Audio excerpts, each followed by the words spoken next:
So good afternoon guys, and it's All Saints Day, All Souls Day, and today we are in Angelicum, Garden of Angels. So one of our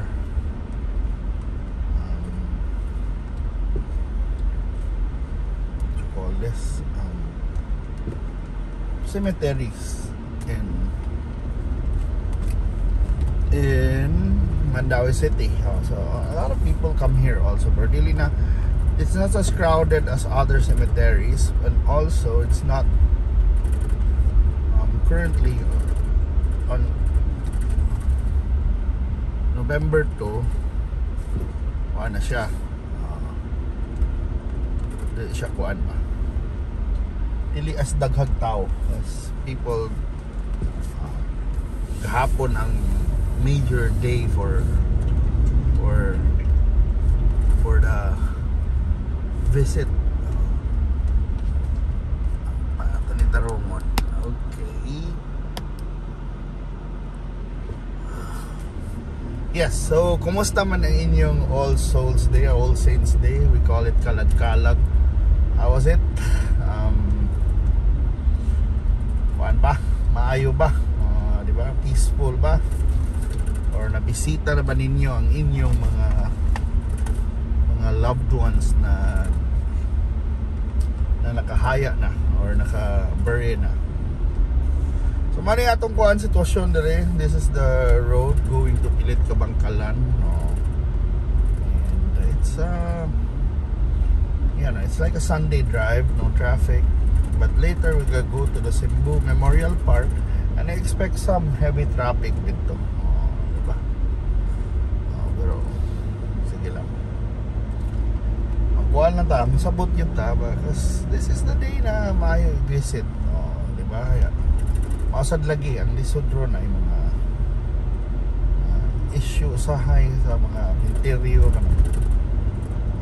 maglimpyo na yung pamilya mag-away kay ano, walimpyohe o bisitaha. So it means that even the dead ones or dead loved ones are still, cherished. Naga po yung mga care ang mga tao, and it's nice to know na yung ana, diba? It's nice to see, but hopefully, of course, ang atong prayers should be perpetual, pirmi, diba? Dapat we keep on praying, asking for forgiveness. Diba? Every day, bisa na lang tinggal feeling na ako ba? Ako rin ha, but we can, say a little prayer for our loved ones, even every day. Diba? Okay. Ngayon diha na sila. Well, wa nam na diha sila. Their remains are there, but pero there's somewhere else na pwede na nato pangajian dito sa balay, di ba? Even if you're abroad, you're saka magstay, you always can pray for them, di ba? So ang tradition nato is kandila man gina, because we pray kuan man na kay natas naa sa purgatorio ang atong so it's like darkness, so that's why we give them light, diba? Perpetual light shine upon them, okay? Forever darkness lisod sa kuno na dapat hayagan, and with our prayers we can bring light to them, that hopefully on the end of days magbangon, hukom, maato tatanan sa langit. Amen. Diba? Pero hindi no, kita kay bawa bitaw sa kuan. Naka-mysterious anak. So kung kamo guys, kumusta naman mo? So medyo chill lang din na drive, because we are on a Sunday din. Di mo familiar na dani, something different. So we are here in Mandaue, sa ML Quezon tamo gawas ani. So mga roads like Hernan Cortez,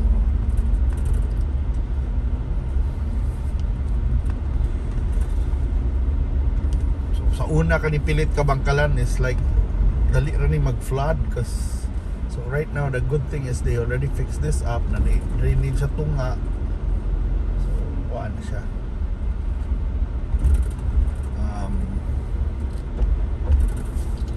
Di na siya as bahaon as before. And of course, this video, I think i-upload din ako on like November 5 ni November 1. So bagyo na tingin diri Cebu. So wala, hopefully maning nga mga flood control projects are so important, di ba? Mga storm surge, we expect some storm surge ko no. Days before na ni have for the Tino, bagyong Tino. So wala, ingat lang ta.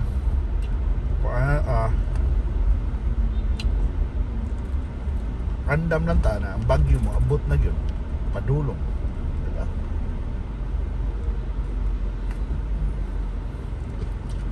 So hopefully mana maayo ra ning kuan pa, maayo ra ta kita abtan sa bagyo dili kay kusog won't be affected, pero wala gina mag-andam lang gyapon ta. We remain vigilant and prepared, because this is a strong typhoon, no?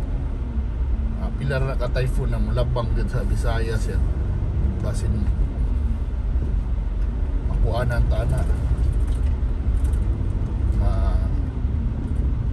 mabahaata ka na bang yan na baba mapiktuhan ta, so na prepared lang gyapon ta.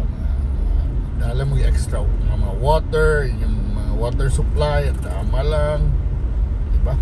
Yung mga papilis i-secure, yung daghan ang pwede na to ikuan, i-andam lang, mga batteries charged, mga power banks, importante kay na diba? Kaning inyong balay kitay atas risk, kanang risky areas, landslide prone areas, magkuhan lang kita, andam lang mo sa evacuation, kay bawo mo sa evacuation, asa pa dong kung mo evacuate, kung patuo mo, paminaw mo sa yung LGUs, and also get sources from Pag-asa yun, para mahibawaan niyo ang status yun sa bagyo, mga signals. Although na nice thing karon hasta mga mayor naman mo madali naman ba ma-inform na ta through Facebook. So yung anan ta ka public ba naman pag sa una, we don't know kung wata diha, wala, we won't get the news karon mahibaw-an na daan, and that's a different story na ba na yung ana na ang kuan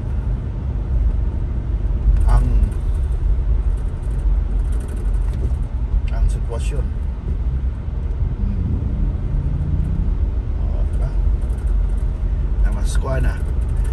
The forecasts are there already, so yes, there's a chance na sa northern Cebu siya mo igo. It's just been battered by last month ani kanang kuan sa linog o aftershocks, but also yes, basta definitely Cebu will be affected. Maingon lang tayo, at least signal number 1, even number 2 mo na given na. So panang kuya lang kung mag-signal number 2 especially dito sa north, that would be tough. But anyway, mo na itong update drive. So it's been a while since we drove here. ML Quezon, this is Hernan Cortez. So diba sa una, most of our drives are going to Hernan Cortez, kaya dito nagpuyo Dres Gentle Breeze, pero unfortunately wapang tani balik puyo diha. But yeah, I miss these roads. And dapat puhon makakita pataglaing mga drives. And thank you so much for watching, guys, and have a great week ahead. Bye bye bye.